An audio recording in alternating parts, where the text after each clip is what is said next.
بسم اللہ الرحمن الرحیم۔ اپنے تمام دیکھنے والے معزز ناظرین کو السلام علیکم۔ دعا ہے کہ آپ جہاں بھی ہوں اللہ اپنی نعمتوں اور رحمتوں سے آپ کو نوازے اور آپ کی تمام پریشانیاں اللہ اپنی رحمت سے دور فرما دے، آمین۔ اس ویڈیو میں آپ کو بتائیں گے کہ حضرت آدم علیہ السلام نے اپنے بیٹے حضرت شیث علیہ السلام کو کیا وصیت فرمائی تھی۔ جنت سے نکالے جانے کے بعد حضرت آدم علیہ السلام کی توبہ کیسے قبول ہوئی تھی، اور حضرت شیث علیہ السلام نے اپنی وصیت میں اپنی اولاد کو 8 کون سی نصیحتیں کی تھیں۔ تو ویڈیو شروع کرنے سے پہلے راویہ وائس کو سبسکرائب کر دیں اور ویڈیو کو اینڈ تک ضرور دیکھیں۔ ناظرین کرام، جب حضرت آدم علیہ السلام کے بیٹے قابیل نے اپنے بھائی حابیل کو قتل کر دیا تو حضرت آدم اس غم میں نہایت افسردہ رہتے تھے۔ اللہ تعالیٰ نے حضرت جبرائیل امین کو ان کی تسلی کے لیے بھیجا اور خوشخبری سنائی کہ اللہ تعالیٰ آپ کو جلد بیٹا عنایت کریں گے اور اس کی نسل سے حضرت محمد صلی اللہ علیہ وسلم دنیا کو اپنی روشنی سے منور کریں گے۔ چنانچہ حابیل کے مرنے کے 5 سال بعد حضرت شیث علیہ السلام پیدا ہوئے۔ حضرت شیث علیہ السلام سیرت اور صورت میں حضرت آدم سے مشابہ تھے اور حضرت آدم علیہ السلام کے نہایت لاڈلے بھی تھے۔ حضرت آدم نے وفات سے قبل حضرت شیث کو اپنا ولی بنایا اور وصیت فرمائی کہ اگر تم حضرت نوح کے زمانے کو دیکھو تو طوفان سے پہلے میری ہڈیوں کو کشتی میں رکھنا تاکہ وہ غرق ہونے سے محفوظ رہے، یا اپنی اولاد کو یہ وصیت کرنا کہ وہ میری اس نصیحت پر عمل کریں۔ حضرت شیث علیہ السلام اکثر اوقات حضرت آدم سے بہشت کی نعمتوں کے بارے میں سنا کرتے تھے اور آسمانی صحیفوں کا بھی ذکر سنتے تھے۔ حضرت آدم علیہ السلام اپنی توبہ کے قبول ہونے کا واقعہ سنایا کرتے کہ کیسے اللہ تعالیٰ گناہوں اور غلطیوں پر ندامت کو قبول کرتا ہے۔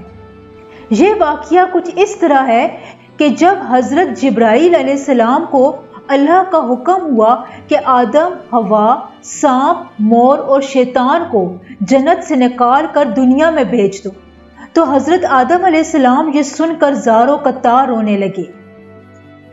آخر لکڑی کا ایک ٹکڑا مسواک کا ساتھ لیا اور یہ لکڑی پشت در پشت حضرت آدم کے خاندان میں چلی آئی، یہاں تک کہ حضرت موسیٰ علیہ السلام کے ہاتھ کا عصا بنی۔ حضرت جبرائیل علیہ السلام نے حضرت آدم کو ہندوستان کے ایک جزیرے سرندیپ میں ڈالا اور مور کو سیستان، سانپ کو اصفہان اور شیطان کو کوہ دامن میں ڈالا۔ روایت ہے کہ اس وقت سانپ کی ٹانگیں اور پاؤں تھے، لیکن اللہ تعالیٰ کے حکم سے وہ پیٹ کے بل رینگنے لگا تاکہ در در کی خاک چھانے۔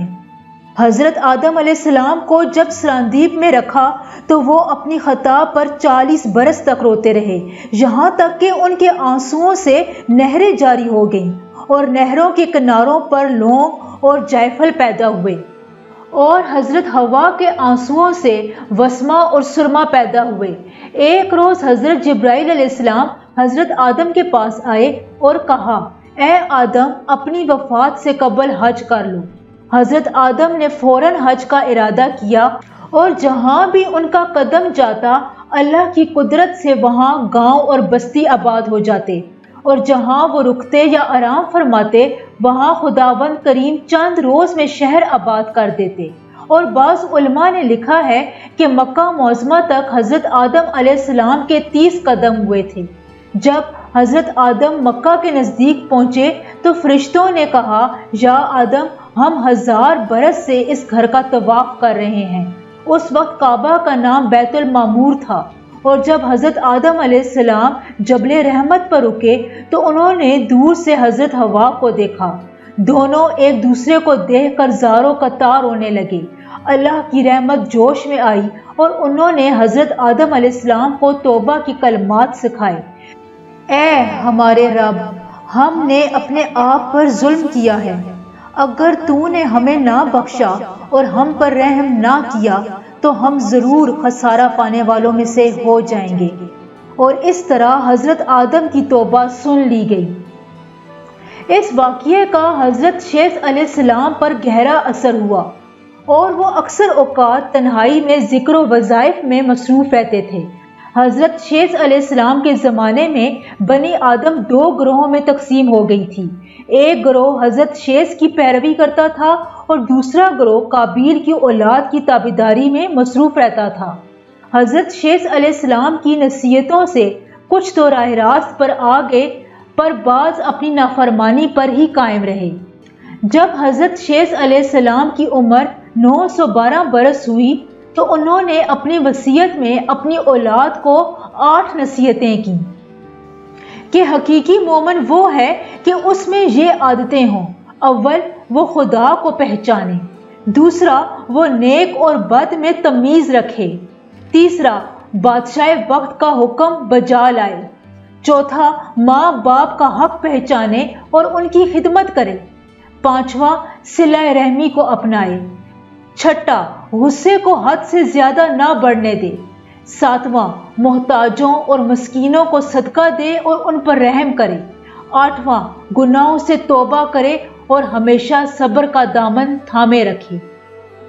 حضرت شیث علیہ السلام کا ذکر قرآن پاک میں ہے لیکن ان کے نام سے نہیں ہے، تاہم ان کا ذکر حدیث میں ہے جس میں رسول اکرم صلی اللہ علیہ وسلم نے فرمایا کہ اللہ تعالیٰ نے 100 تومار اور 4 کتابیں نازل کی اور ان میں سے 50 تومار حضرت شیث علیہ السلام پر نازل ہوئے تھے۔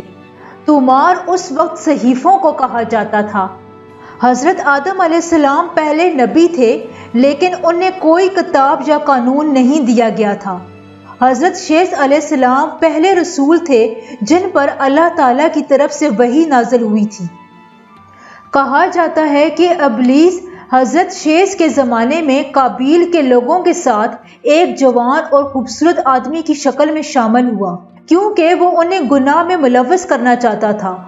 ابلیس نے وہاں لوہار کا کام شروع کر دیا اور لوگوں کو گمراہ کرنے لگا۔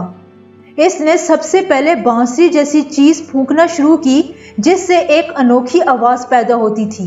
سب حیران ہو کر باہر نکل آئے کیونکہ ایسی آواز انہوں نے کبھی نہیں سنی تھی۔ ابلیس کے پاس ایک ڈھول بھی تھا جسے وہ پیٹتا تھا۔